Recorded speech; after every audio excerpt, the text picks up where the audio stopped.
video kali ini kami akan membahas tentang Sriwijaya. Kalian pasti tidak asing kan ketika mendengar kata Sriwijaya, tetapi bukan tim sepak bola Sriwijaya FC atau juga Sriwijaya Airlot, melainkan kami akan membahas tentang Kerajaan Sriwijaya.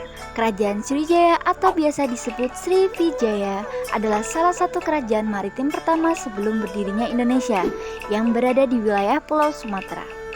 Nama Sriwijaya berasal dari bahasa Sanskerta berupa Sri yang artinya bercahaya dan Wijaya berarti kemenangan, sehingga dapat diartikan dengan kemenangan yang bercahaya atau gemilang. Tidak banyak yang menerangkan kapan sebenarnya kerajaan ini berdiri. Bukti tertua mengenai keberadaan kerajaan ini berasal dari abad ke-7. Seorang pendeta Tiongkok bernama Ising menulis bahwa ia mengunjungi Sriwijaya pada tahun 671 Masehi. Ia berkata bahwa pusat bajaan Sriwijaya berada pada kawasan Candi Muara Takus. Kalau di peta Indonesia sekarang ini adalah Provinsi Riau. Bukti lain mengenai berdirinya kerajaan Sriwijaya adalah ditemukannya sebuah prasasti peninggalan kerajaan Sriwijaya yang dinamai Kedukan Bukit. Prasasti ini ditemukan di Palembang yang berusia kira-kira 683 Masehi. Pada tahun tersebut, Sriwijaya sedang dipimpin oleh seorang raja bernama Dapunta Hyang Srijayanasa, raja pertama dari Sriwijaya yang sedang berusaha memperluas wilayahnya. Ia sampai menyiapkan bala tentara sampai 20.000 orang. Keruntuhan ini pun membuahkan hasil. Setelah bertempur di medan perang selama 8 hari, mereka berhasil menaklukkan Jawa.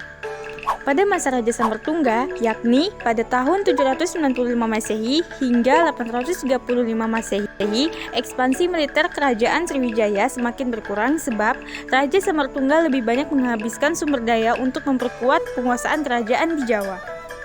Pada masa kepemimpinan Samartungga, inilah Candi Borobudur yang sangat megah itu dibangun dan selesai pada tahun 825 Masehi. Candi Borobudur merupakan salah satu peninggalan kerajaan Sriwijaya yang masih bisa kita lihat keberadaannya hingga saat ini.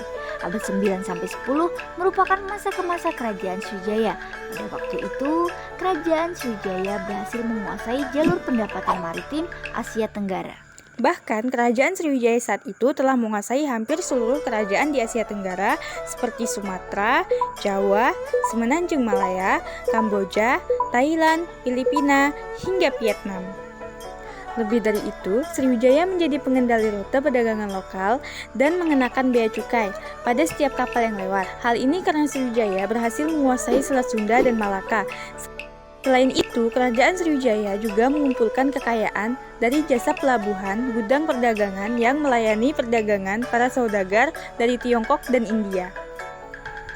Keruntuhan kerajaan Sriwijaya bermula pada saat Raja Rajendra Chola yang merupakan penguasa kerajaan Chola Amandala menyerang kerajaan Sriwijaya pada tahun 1007 Masehi dan 1023 Masehi. Penyerangan ini bisa terjadi karena kedua kerajaan tersebut bersaing dalam bidang pelayaran dan perdagangan.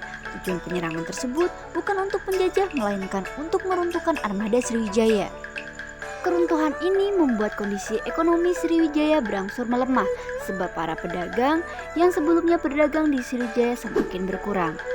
Keadaan inilah yang membuat kekuatan militer Sriwijaya juga melemah.